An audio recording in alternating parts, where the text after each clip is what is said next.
I'm straight. Into boys and girls. Straight as a ruler. Sexual. I like sex. Straight. I like women. Yeah. Well, heterosexual. Gay. I'm straight. This video will follow the perceptions and stereotypes that have been created through sexuality and how each separate one is represented. So our aim was to explore and become more aware of sexualities that we weren't familiar with, whether it be due to the lack of media coverage or the fact that we hadn't been exposed to them. It has become a natural process to label things in every aspect of our society, with sexuality being no different. Whether you be gay, straight, bi, transgender or even pansexual, we're all perceived as a whole through the stereotypes that have been created through the media and through each person's personal beliefs. We have chosen 4 diverse attitudes towards sexuality to interview. 2 heterosexual females, a transgender female to male, a heterosexual male and a homosexual male and female. I would describe my sexuality as straight. Just straight? Yeah.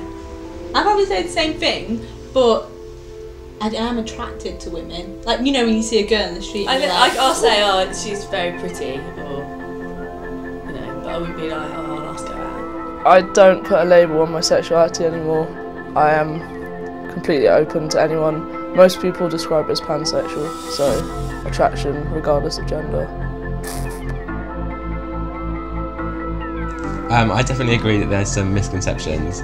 Definitely, I think that's with any sexuality. Because I've got loads of gay friends, like mostly male. I've not got many like lesbian friends, and they're all completely different. All of them, they're not all mincing queens. Some of them are, and I can see where that like idea comes from. You get a lot more camp homosexuals than you do butch lesbians. I wouldn't say I was butch, but I would say I was quite boisterous. Everyone who is out there and is camp, whether they do identify as gay or straight, everyone thinks they're gay because of their behaviour. I do forget about it and I do see them about, especially in town. I don't think negatively, but I know that a lot of people do. I don't think negatively about it, but I'm not gonna lie, like if sometimes I see like a transgender person on the street, I go, oh my god. And then I think actually, like, it's fine, it's fine. I think that homosexuals and transgender, I don't know, have an understanding for each other.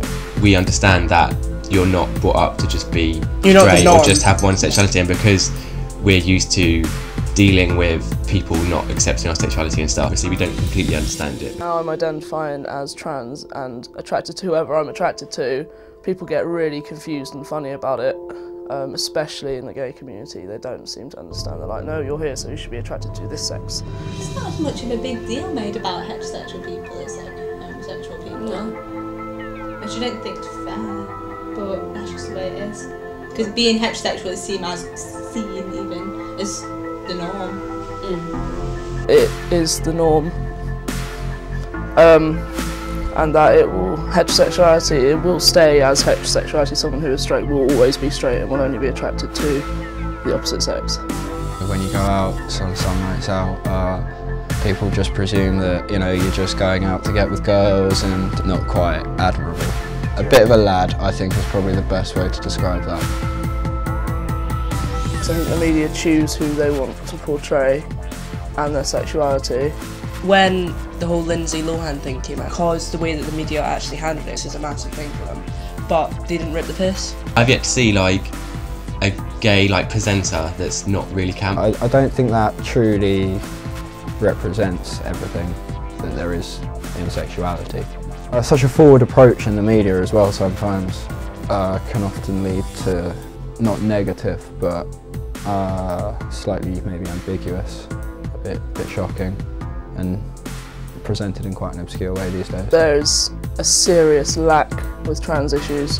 Like I said, Hollyoaks is the only one that's come out. I think there was something in Coronation Street, but it's usually the soaps that cover it.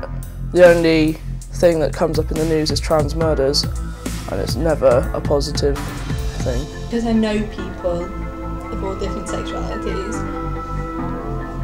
I always think of that, and I think the media lies a lot. I meet a lot of gay men who, and I think they're so camp, you need a leash. Like, I think, right. And I don't know if they're doing that on purpose or not. I don't know. With me, I came out just before I moved down to uni. I think when I came down here, with Brighton, it all being accepting, I did have the freedom. I did go a little bit crazy, and I like bleached my hair blonde, cut it short, wore really tight clothes, and kind of went a little bit camp. And then I think just to get out my system, because I was able to do it. I'm sure it's put on to an extent, but after a while I'm sure it becomes natural, like anything with, like, you know, moving up north and developing an accent would. For some people it could be an attention-seeking thing. Yeah, because I think they're so special. Yeah. You know, different and special that they have to do so much. You know, I'm gay. I work with a boy who is kind of a girl. He's having his operation soon, and he has never even said he gets on with it. I think that a lot of people conform to the stereotype of being a lesbian or being gay by being more camp or being more butch. Not to say that stereotypes are true, but I'm sure they come from somewhere. Never on their personality, but I have done on their appearance. I think everyone is guilty for doing that, and more recently I've stopped doing it. I think I'm quite bad with judging people. I'm not bad at judging people. I think judging people is a general. Everyone judges everyone. I've said, oh, they're blatantly gay. Yeah, and then they haven't been. Yeah, I think everyone judges everyone. Not that it's right, but they do. So. Through doing this project as a group, we have come to the conclusion that maybe the answer is to try not and understand, but instead to acknowledge how each person is and the fact that being different is acceptable. Their sexuality isn't who they are, it's just simply part of them.